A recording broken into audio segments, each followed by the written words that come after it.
ভোররাত থেকে ভারী বর্ষণে জলাবদ্ধতায় স্থবির রাজধানীর বেশিরভাগ জায়গা।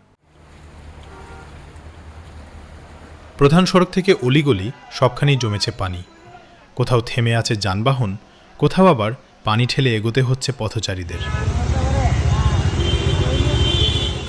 অফিসগামী মানুষ, শিক্ষার্থী, রিকশা চালক, দিনমজুর সবার দিন শুরু হয়েছে দুর্ভোগ দিয়ে।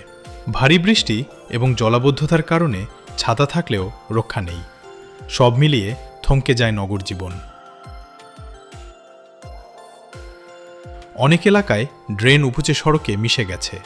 কোথাও নষ্ট হয়েছে যানবাহন, কোথাও সৃষ্টি হয়েছে দীর্ঘ যানজট, যার প্রভাব পড়েছে ক্ষুদ্র ব্যবসাতেও। আবহাওয়া অধিদপ্তর বলছে, সক্রিয় মৌসুমি বায়ুর কারণে রাজধানীসহ দেশের বিভিন্ন অঞ্চলে ভারী বৃষ্টিপাতের পরিস্থিতি তৈরি হয়েছে।